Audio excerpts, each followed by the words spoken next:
Vamos a iniciar. Capítulo 7. ¿Cómo hacemos uso de la mente? Este es del volumen 6 de Charlotte Mason.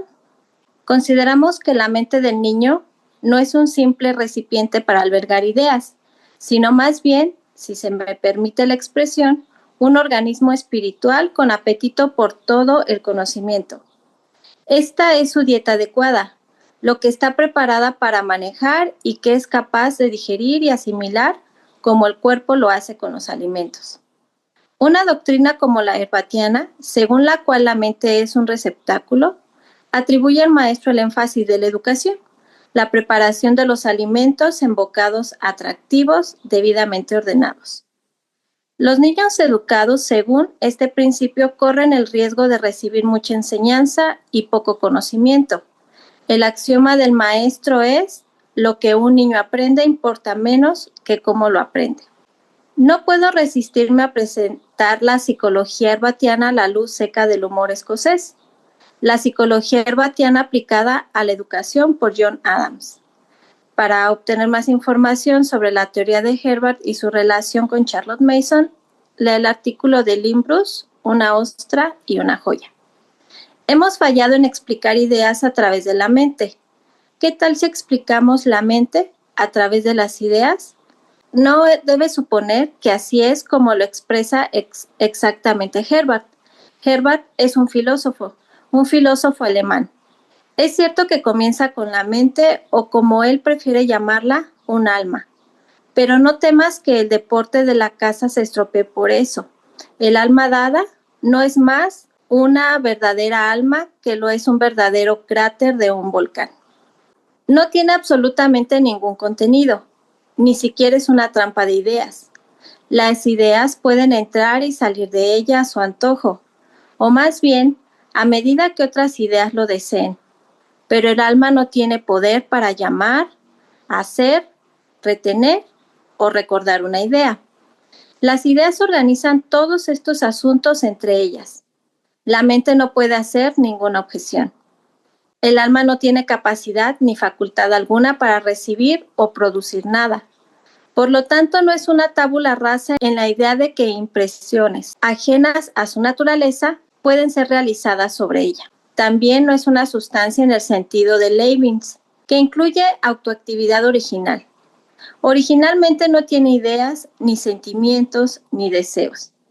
Además, dentro de ella no hay forma de intuición ni pensamientos, ni leyes de voluntad y acción, ni ningún tipo de predisposición, por remota que sea, hacia estas. La simple naturaleza del alma es totalmente desconocida y por siempre permanecerá así. No es, ni para la psicología especulativa ni para la empírica, un sujeto. Lehmbusch, su Psicología por Herbart. Así, una vigorosa inercia, vis inertiae, es el único poder de la mente. Sin embargo, está sujeta a la acción de ciertas fuerzas. Solo las ideas, Vorstellung, pueden atacar el alma, de modo que éstas realmente constituyan la mente. Vorstellung, palabra alemana, significa actuación. Estamos familiarizados con la lucha de ideas en el umbral, con la buena suerte de quienes logran entrar y especialmente de aquellos que entran primero y alcanzan altos lugares, con el comportamiento de las ideas muy similar al de las personas que se agrupan en un estado anárquico. Este comportamiento se describe como la formación de masas de apercepción, y la masa que es suficientemente fuerte tiene todo a su favor y domina la mente. Nuestro objetivo no es examinar la psicología de Herbart, una contribución muy seria y sugestiva a nuestro conocimiento de los principios educativos, sino más bien considerar cómo se lleva a cabo prácticamente en la educación. Pero antes de examinar cómo la psicología herbartiana soporta esta prueba experimental, consideremos qué tiene que decir el profesor William James sobre la psicología en general. Cuando hablamos de la psicología como una ciencia natural, nos dice: no debemos asumir que eso significa una especie de psicología que finalmente se sostiene en un terreno sólido. Significa justo lo contrario. Significa una psicología particularmente frágil y en la que las aguas de la crítica metafísica se filtran en cada una de sus juntas, una psicología cuyas suposiciones y datos elementales deben ser reconsiderados en conexiones más amplias y traducidos a otros términos. Es, en resumen, una frase de desconfianza y no de arrogancia, y es realmente extraño escuchar a la gente hablar triunfalmente de la nueva psicología y escribir historias de la psicología, cuando en los elementos y fuerzas reales que la palabra abarca no existe ni un primer atisbo de clara comprensión. Una serie de hechos creados, un poco de chismes y discusiones sobre opiniones, un poco de clasificación y generalización a nivel meramente descriptivo, pero no una sola ley, no una sola proposición de la cual se puede deducir casualmente alguna consecuencia. Pero el profesor James continuó y escribió su extraordinario e interesante libro sobre psicología, y debemos hacer lo mismo, aunque nuestra base no sea más que la experiencia común de la humanidad, en la medida en que una mente puede expresar la experiencia común a todos nosotros. La psicología de Herbart es extraordinariamente gratificante y atractiva para los maestros, que como otras personas están ansiosos por engrandecer su oficio. Y aquí hay un esquema que muestra cómo cada niño es una nueva creación al salir de las manos de su maestro. La psicología de Herbart resulta extraordinariamente gratificante y atractiva para los profesores que, como otros, anhelan engrandecer su labor. Y aquí se presenta un esquema que muestra cómo cada niño es una nueva creación al salir de las manos de su maestro. El maestro aprende a hacerlo. Solo tiene que reunir un conjunto de ideas que se combinarán en la mente donde se introducen. Y he aquí, el resultado está logrado. El maestro lo ha logrado. Ha seleccionado las ideas, ha mostrado la correlación entre ellas y la obra está completa.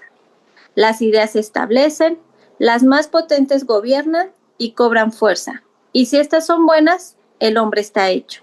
Aquí, por ejemplo, hay una correlación de materias de una sola semana elaborada por un profesor altamente cualificado. Aritmética, fracciones decimales. Matemáticas, ecuaciones simples, paralelogramos. Ciencias, calor latente. Trabajo en casa, nervios, pensamiento, hábitos. Geografía, Escocia, industrias generales. O de nuevo para otra semana bajo los mismos títulos, problemas métricos, símbolos, 4 operaciones, triángulos, suma de ángulos, maquinaria, circulación, escultura de las Islas Británicas. Las ideas sin duda tienen una agilidad y capacidad que nosotros no poseemos y saben cómo saltar unas sobre otras y formar las deseadas masas de apercepción. Un educador moderno exitoso y capaz nos ofrece una valiosa introducción a los principios herbatianos y, a modo de ejemplo, un esquema de concentración de Robinson Crusoe, una serie de lecciones dadas a los niños de primero de primaria. Primero tenemos 9 lecciones de literatura y lengua. Las materias son tales como Robinson sobre una colina y descubre que está en una isla. Luego, 10 lecciones prácticas, de las cuales la primera es el mar, la segunda, un barco de partes extranjeras, la sexta, un bote salvavidas, la séptima, mariscos, la 10ª, una cueva. No se sabe cómo se deben producir estos objetos. La tercera serie son lecciones de dibujo, probablemente otras tantas.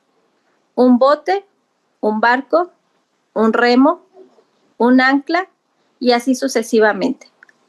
Luego sigue una serie sobre el entrenamiento manual, todavía construida sobre Robinson. El primero, una maqueta de la orilla del mar. Luego modelos de la isla de Robinson, de la casa de Robinson y la cerámica de Robinson. El siguiente curso consiste en la lectura, un número infinito de lecciones, pasajes de Robinson Crusoe, del niño y de un lector general sobre los asuntos discutidos en las lecciones prácticas. Luego sigue una serie de lecciones de escritura, composiciones sencillas sobre el tema de las lecciones. Los niños enmarcaron las frases que la maestra escribió en la pizarra y la clase copió después. He aquí una composición. Robinson pasó su primera noche en un árbol. Por la mañana tuvo hambre, pero no vio a su alrededor más que hierba y árboles sin fruto. En la orilla del mar encontró algunos mariscos que comió. Compárese esto con la voluminosa producción de niños de 6 o 7 años que trabajan en un esquema de la PUS sobre cualquier tema que conozcan, con, de hecho, las páginas que dictarán después de una sola lectura de un capítulo de Robinson Crusoe, no una edición para niños. La Unión Educativa de Padres NEU, que fundó Miss Charlotte Mason, abrieron escuelas primarias conocidas como Parents Union School, en sus siglas PUS. La aritmética sigue, sin duda, con tantas lecciones, muchos ejemplos mentales y problemas sencillos tratados con Robinson. El octavo y el último curso era de canto y recitación. Soy el monarca de todo lo que veo, etc. Las lecciones duraban unos 45 minutos cada una. En condiciones normales, la historia de Robinson Crusoe sería el protagonista de la obra de todo un año.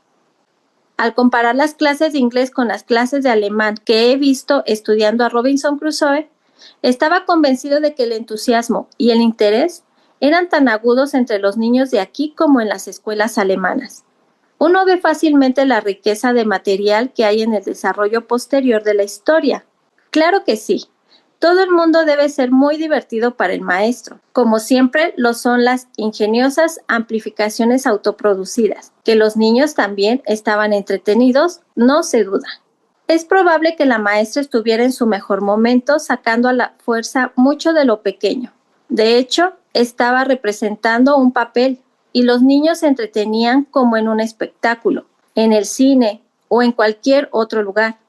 Pero de una cosa podemos estar seguros: de una aversión absoluta, de una repugnancia por parte de los niños. Desde entonces, no solo por Robinson Crusoe, sino por cada uno de los sujetos que se llevaban para ilustrar sus aventuras. Leemos en otra parte de una manzana que proporciona un texto para 100 lecciones, incluyendo la fabricación de una escalera en papel para recoger las manzanas. Pero, no se sugiere comer la manzana gastada. El autor que citamos para Robinson Crusoe y a quien nos abstenemos de nombrar porque, como diría un coro griego, no podemos alabar, sigue la serie Robinson, con otra serie interminable sobre la Almada. Los concienzudos, ingeniosos y laboriosos maestros que producen estos esquemas de concentración son poco conscientes de que cada una de estas lecciones es un acto de lesa majestad. Esquema de concentración. Podemos suponer que se refiere a lo que conocemos en Latinoamérica como secuencia didáctica. Lesa majestad es un crimen u ofensa hecha en contra de la dignidad de un rey o monarca o contra el Estado. Los niños que son capaces y están ávidos de una amplia gama de conocimientos y expresiones literarias se ven reducidos a tonterías. Se establece un desinterés de por vida. Cada acercamiento al conocimiento sugiere caminos para el aburrimiento y las mentes de los niños se enferman y perecen mucho antes de que sus días escolares lleguen a su fin. Me he extendido mucho sobre este tema porque nosotros también creemos en ideas como la dieta adecuada y única con la que crecen las mentes de los niños. Estamos más en la oscuridad acerca de la mente que acerca de Marte. Solo podemos juzgar por los efectos, y estos parecen apuntar a la conclusión de que la mente es un organismo espiritual. No necesito disculparme por hablar de lo que no tiene sustancia como un organismo. No es una contradicción mayor en términos que las masas de apercepción de Herbart. Por una analogía sobre el cuerpo, concluimos que la mente requiere sustento regular y suficiente, y que este sustento nos lo proporcionan las ideas que podemos deducir del insaciable afán con que se apropia de ellas, y del evidente crecimiento y desarrollo que se manifiestan bajo tal pábulo. Que a los niños les gusten las débiles y tediosas lecciones orales, los libros de cuentos débiles y tediosos, no prueba en absoluto que estos sean alimentos saludables. Les gustan los caramelos, pero no pueden vivir de ellos. Sin embargo, en ciertas escuelas hay un serio intento de suplir las necesidades intelectuales, morales y religiosas de los niños con dulces apropiados. Como he dicho en otro lugar, las ideas necesarias para el sustento de los niños se encuentran principalmente en libros de calidad literaria. Dado esto, la mente hace por sí misma el organizar, ordenar, seleccionar, rechazar, clasificar, lo que Herbart deja a la lucha de las ideas promiscuas que logran cruzar el umbral. Tampoco se trata de una distinción meramente nominal. Herbart era un filósofo y por lo tanto su pensamiento abarca lo universal. Probablemente pocas escuelas de la época siguen conscientemente las teorías de este filósofo, pero en la mayoría de las escuelas, en Inglaterra y en otras partes, en la medida en que sigue algún razonamiento inteligente, es el de Herbart. Hay muchas razones para este hecho. Un plan que arroja toda la carga de la educación sobre el maestro, que exalta la personalidad del maestro como agente principal de la educación, que proporciona un trabajo ingenioso, interesante y más o menos creativo a un gran número de personas altamente inteligentes y dedicadas, cuya esperanza apasionada es dejar al mundo una gran cantidad de personas poco mejor de lo que encontraron por medio de esos niños a los que han elevado a un nivel superior. Debe necesariamente hacer una amplia y exitosa apelación. Atrae por igual a los comités de educación y a los directores de las escuelas. Pensemos en el ahorro que supone la noción de que los profesores son compendios de todo el conocimiento que tienen, pero, por así decirlo, abrir el grifo y fluir el conocimiento necesario. Toda responsabilidad se desplaza y el alivio es muy grande. No solo así, sino que las lecciones son deliciosas de ver y escuchar. El éxito de los rompecabezas ilustra una tendencia en la naturaleza humana a deleitarse en la ingeniosa creación de cosas inverosímiles, como por ejemplo, un salvavidas y Robinson Crusoe. Hay una serie de pequeños triunfos que se pueden observar cualquier día de la semana y estos mismos triunfos son provocados por la exhibición dramática tan ingeniosa, agradable, fascinante, formas en que la maestra elige llegar a su punto. Digo, su punto, porque las mujeres sobresalen en este tipo de enseñanza, pero los hombres no se quedan muy cortos. ¿Y qué hay de los propios niños? Ellos también se divierten y entretienen, disfrutan del elemento del rompecabezas y disfrutan mucho de la maestra que se propone atraerlos. No hay ninguna falla en el funcionamiento práctico del método mientras se lleva a cabo. Más tarde da lugar a la consternación y a la ansiedad entre las personas reflexivas. Mucha agua ha corrido bajo el puente desde que hace varios años el señor Alexander Patterson nos sorprendió por autocomplacencia con su A través de los puentes. Nosotros como nación estábamos muy satisfechos en ese momento con el resultado de nuestros esfuerzos. Nada podía ser más inteligente, más despierto, más brillante que el chico de 7º grado a punto de dejar la escuela y emprender el trabajo de su vida. Las condiciones no eran propicias. Conocemos la vieja historia de invitar a callejones sin salida, el éxito presente y luego el desempleo, con la consiguiente depreciación del carácter. ¿Qué hacer?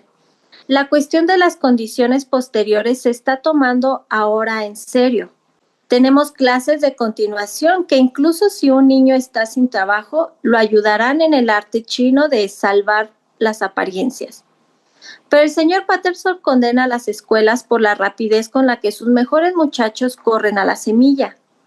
No cita el caso del muchacho que consigue trabajo, gana un salario justo, se comporta de manera respetable, va a un politécnico. El tipo de muchacho con el que el señor Pitt Ridgely nos hace familiarizarnos que es mucho menos de lo que podría ser, tan tosco en sus ideas, tan inmoral en sus principios, tan pobre en intereses, tan escaso, si no tosco, en su elección de placeres y después de todo, un buen tipo en el fondo. Podría habérsele enseñado en la escuela a utilizar sus facultades a llegar a disfrutar de la fina mente que hay en él. Pero en las escuelas hay demasiado aprendizaje y muy poco trabajo. El maestro dispuesto a usar los poderes que su formación y experiencia le han dado, trabaja demasiado duro, mientras que la participación del niño en la lucha es demasiado ligera. Es posible hacer que la educación sea demasiado fácil para los niños y robar al aprendizaje la disciplina mental, que a menudo cansa, pero que al final produce concentración y la capacidad de trabajar solos. Rara vez se le deja solo, con el libro en las manos, obligado a concentrar toda su mente en las palabras aburridas que tienen ante sí, sin nadie a mano que le explique o facilite el trabajo de memoria mediante pequeños trucos de repetición y asociación. El muchacho que alcanza el 7º grado con todas las promesas y entra al servicio de una compañía de ferrocarriles, primero debe sentarse por sí mismo y dominar los símbolos del código telegráfico. Esto lo encuentra extremadamente molesto, porque el único trabajo que ha hecho solo antes es el aprendizaje de la poesía picante, que es la forma más suave de disciplina mental. De vez en cuando se permite la lectura silenciosa.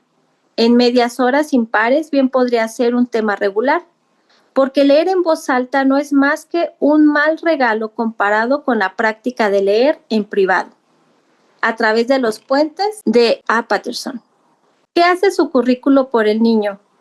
Escuchemos de nuevo al señor Patterson. ¿Cuál es la idea educativa que se presenta al muchacho medio cuya jornada escolar termina a los 14 años? ¿Qué tipo es el que las autoridades buscan producir? Un vistazo al temario tranquilizará al cínico ordinario que todavía trabaja bajo la pintoresca ilusión de que el francés, el álgebra y el violín se enseñan en todas las escuelas primarias de Londres a expensas del contribuyente.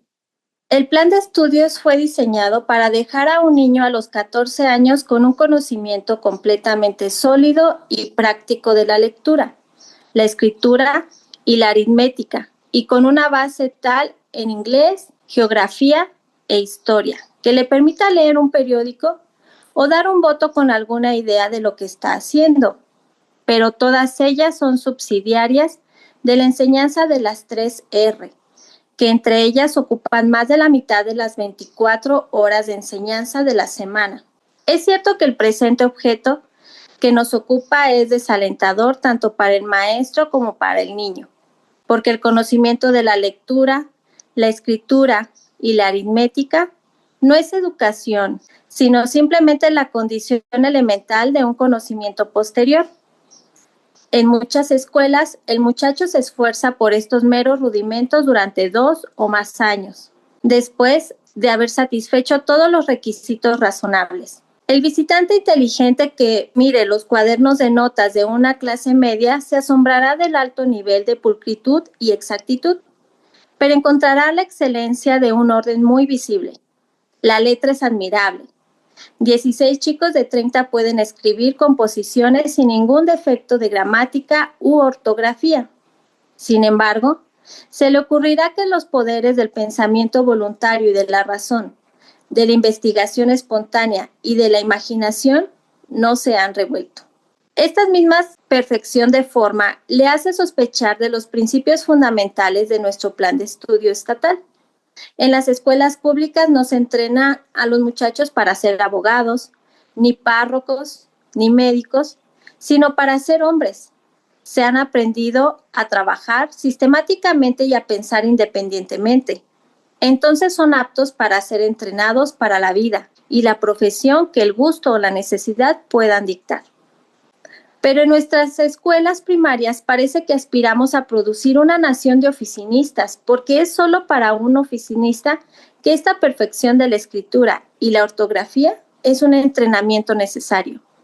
Los mismos defectos de sus cualidades anulan el trabajo del maestro. Su defecto es que hace demasiado. Una vez más citamos a nuestra autoridad. En el caso del niño medio, hay un notable despilfarro de capital mental entre las edades de 10 y 13 años, y el total de esta pérdida para el país es realmente pesado. 10 años en la escuela superan muchos de los inconvenientes del hogar y descubren una mente rápida y receptiva en el niño normal. Se han perdido muchas oportunidades en estos años de escuela, pero después de los 14 hay una recaída más desastrosa. El cerebro no se vuelve a exigir y se marchita en un mero centro de fórmulas limitadas que actúan automáticamente en respuesta al apetito o a la sensación. La educación general del niño fracasa rotundamente. Asia no es más que un nombre difícil de deletrear, aunque en la escuela hablaba de sus ríos y puertos. Es probable que el vocabulario de un trabajador a los 40 años sea en realidad más pequeño de lo que era a los 14. Tan reducido es el poder de la mente para alimentarse de la creciente experiencia de la vida. De la mayoría de los muchachos es cierto que solo la mitad de su capacidad se utiliza en el trabajo que encuentra para hacer. Al salir de la escuela, la otra mitad se acurruca y duerme para siempre. Aquí tenemos una percepción deprimente de un grave despilfarro en el futuro. Todos aplaudimos la Ley de Educación en 1918. Estamos convencidos de que todos los niños y niñas recibirán educación hasta el final de su 16º, posiblemente 18º año. Una ola de sentimientos generosos recorrió la nación y los empresarios estaban dispuestos a apoyar la ley. Y si las 8 horas concedidas se emplean en hacer de los jóvenes personas más confiables, inteligentes y responsables, sin duda los empleadores serán recompensados por su generosidad. La Ley de Educación Fisher de 1918 elevó la edad de educación obligatoria, proporcionando la educación de los niños entre las edades de 14 a 18 años. Pero hay rocas por delante. La única manera de aprovechar esta disposición es hacer de este curso universitario de 8 horas. Ahora bien, como el señor Patterson observa alegremente, las universidades no se comprometen a preparar abogados, párrocos, corredores de bolsa, banqueros o incluso soldados y marineros, con un conocimiento especializado propio de cada profesión. Su argumento implícito es que dado un hombre bien educado, con una imaginación cultivada, juicio entrenado, amplios intereses y que esté preparado para dominar las complejidades de cualquier profesión, al mismo tiempo que sabe cómo servirse de sí mismo, de los poderes con que la naturaleza y la educación lo han dotado para su propia felicidad. El empleo delicioso de su ocio para el aumento de la felicidad de sus vecinos y el bienestar de la comunidad. Es decir, un hombre así es capaz no solo de ganarse la vida, sino de vivir. Las universidades cumplen con esta pretensión.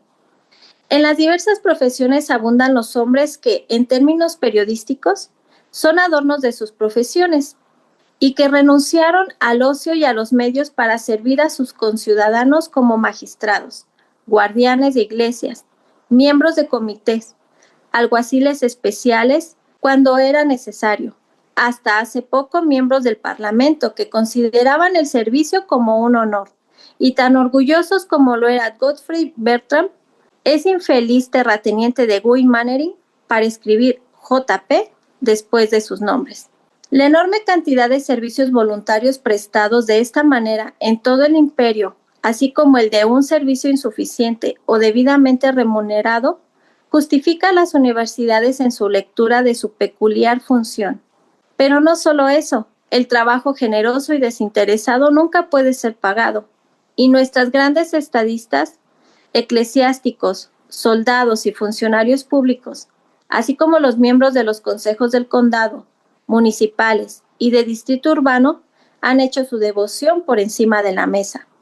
Asegurar este mismo servicio voluntario espléndidamente dedicado de todas las clases es la tarea que tenemos ante nosotros como nación. Una tarea tanto más fácil cuanto que todos la hemos visto cumplida en la guerra, cuando cada hombre era un héroe en potencia. Ahora bien, ¿no es el hecho de que el ejército demostró ser una universidad sin igual para nuestros hombres, ofreciéndoles un mayor conocimiento, amplias perspectivas, nobles objetivos, deber y disciplina, junto con la mejor cultura física? Tanto es así que en lugar de continuar desde donde la guerra lo dejó, debemos estar alerta ante cualquier retroceso físico, moral e intelectual. El descenso siempre está al alcance de la mano y sabemos lo fácil que es. No podemos permitirnos otra gran guerra para la educación de nuestro pueblo, pero debemos aportar de alguna manera el conocimiento universitario y la gran ley del señor Fisher así lo indica.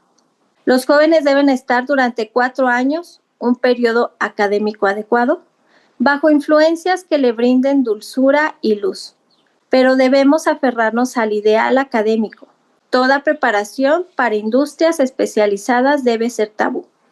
La enseñanza especial de la ingeniería, el hilado de algodón y todo lo demás es completamente innecesaria, porque todo fabricante sabe que, dado un muchacho apto, pronto se convertirá en un buen trabajador en la propia fábrica. El espléndido historial de mujeres trabajadoras en la guerra apoya nuestra afirmación. Los esfuerzos de las escuelas técnicas y similares no son muy valorados por los directores de las empresas en los que respecta al conocimiento técnico que proporcionan. Los jóvenes de estas escuelas son contratados más por la posibilidad de que se conviertan en inteligentes y aptos que por sus conocimientos previos del oficio. He aquí una razón más para considerar la escuela de continuación como la universidad del pueblo y evitar por completo cualquier arte y artesanía lucrativa. Dinamarca y Escandinavia han implementado esta generosa política de educar a los jóvenes, no según las exigencias de su oficio, sino según su capacidad natural de conocimiento y su deseo natural de saber, ese deseo de conocer historia, poesía, ciencia y arte, que es natural en todo hombre, y el éxito de este experimento, que ya cumple un siglo, es una lección para el resto del mundo. Alemania ha perseguido un ideal diferente. Sus esfuerzos también han sido grandes, unificados por la idea de utilidad. Y si recordamos la lección, la guerra nos ha demostrado cuán inútil es una educación que no proporciona ninguna elevación moral o intelectual, ningún motivo más elevado que la ventaja peculiar del aprendiz y la del Estado. Alemania llegó a la bancarrota moral. Esperemos que solo por una temporada. No solo a causa de la guerra, sino como resultado de una educación que ignoraba las cosas del espíritu o les daba un lugar nominal y una mala traducción en un programa utilitario. Se nos anima a enfrentar el hecho audaz de que es una universidad popular a la que debemos aspirar. Una universidad con sus miles de colegios a lo largo y ancho del país. Cada uno de ellos la escuela de continuación. El nombre no es atractivo para algún barrio, pero se argumentará. El tema de una educación universitaria se transmite en su mayor parte a través del canal de las lenguas muertas, el latín y el griego. Nuestra opinión es que por muy ennoblecedora que sea la literatura en estas lenguas, no podemos permitir honestamente que nuestra literatura inglesa ocupe un segundo lugar con respecto a cualquier otra, y que por lo tanto todo lo que Sófocles, Tucídides y Virgilio tengan que ver con una educación superior. Puede ser llevado a cabo más fácilmente por Milton, Gibbon, Shakespeare, Bacon y una multitud de grandes pensadores que, por lo tanto, son grandes escritores. El aprendizaje transmitido en nuestra habla común es más fácil de obtener que el que se esconde en una lengua muerta, y este hecho nos ayudará a tratar con la adecuación del periodo permitido, con una atención absoluta. Podemos hacer mucho con 400 horas al año, 1,600 horas en nuestros 4 años de curso.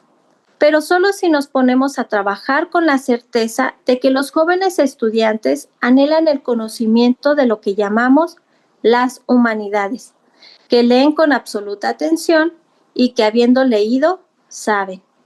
Acogerán con beneplácito la preparación para hablar en público, un esfuerzo para el que todos deben capacitarse en estos días, que ofrece el acto de narrar. La alternativa es un esquema de concentración como el indicado en Robinson Crusoe. 1 año de trabajo sobre el jabón, su fabricación, sus ingredientes, el comercio del jabón, el transporte del jabón, los usos del jabón, cómo hacer una factura de jabón, los tipos de jabón, y así hasta el infinito. Cada proceso en el hierro, el algodón, el clavo, el alfiler, el motor, el botón. Cada proceso en nuestras 1001 manufacturas ofrecerá su propio ingenioso esquema de concentración. Los defensores de la educación utilitaria estarán encantados. Los jóvenes estudiantes se mantendrán ocupados y hasta cierto punto usarán su ingenio todo el tiempo. ¿Con qué resultado? Hace unos 2 siglos, cuando un movimiento por la educación de los adolescentes agitó a Europa, devastada por las guerras napoleónicas, nosotros, los ingleses, nos unimos. La corriente al principio se dividió en 2 corrientes, lo material y lo espiritual, la útil y la educativa. E Inglaterra, ya que era grande en manufactura, fue arrastrada por la primera de estas corrientes, seguida por Alemania, Francia, Suiza, mientras que el grupo escandinavo de países aprendió en boca de ese padre de las escuelas superiores del pueblo, que el espíritu es poder. El espíritu se revela en el espíritu. El espíritu obra solo en libertad. Vemos el gran júbilo de la educación utilitaria en las escuelas de Múnich, por un lado, y en la moral del ejército alemán, por el otro. Pero somos lentos para aprender porque hemos establecido un pequeño Dios de hojalata, de eficiencia en ese nicho dentro de nuestro panteón privado que debería estar ocupado por la personalidad. Nos preocupamos por los usos del joven para la sociedad. En cuanto a su propio uso, lo que debería ser en y para sí mismo. ¿Por qué? ¿Qué importa? Porque decimos nosotros, si lo preparamos para ganarse la vida, también lo preparamos para que sirva al mundo. ¿Y qué mejor podemos hacer por él personalmente? Olvidamos que está escrito, no solo de pan vivirá el hombre, sino de toda palabra que sale de la boca de Dios vivirá el hombre. Mateo 4:4. Ya sea que se hable en forma de alguna verdad de religión, poema, cuadro, descubrimiento científico o expresión literaria. Por estas cosas viven los hombres, y en todas ellas está la vida del espíritu. La vida espiritual requiere el alimento de las ideas para su pan de cada día. Encontraremos en palabras de un conocido profesor sueco que, así como el enriquecimiento del suelo proporciona las mejores condiciones para la semilla que se siembra en él, así también una formación humanística bien fundamentada proporciona la base más segura para una capacidad comercial, y no lo es menos en el caso del agricultor que viene. Pero no necesitamos ir tan lejos. Tenemos un profeta propio y cerraré esa parte de mi tema citando algunas de las sabias palabras del señor Fisher. Ahora permítame decir algo sobre el contenido de la educación, sobre las cosas que realmente deberían enseñarse en las escuelas, y solo voy a hablar de la manera más amplia posible. En mi lectura de la tarde me encontré con otra observación muy apropiada en las cartas de John Stuart Mill. Déjame leértelo. Lo que los pobres, así como los ricos, necesitan no es que se les enseñe la opinión de otras personas, sino que se les induzca y se les permita pensar por sí mismos. No es la ciencia física la que hará esto, incluso si pudieran aprenderlo mucho más a fondo de lo que son capaces de hacer. Los jóvenes de este país no deben ser regenerados por la doctrina económica, la historia económica o la ciencia física.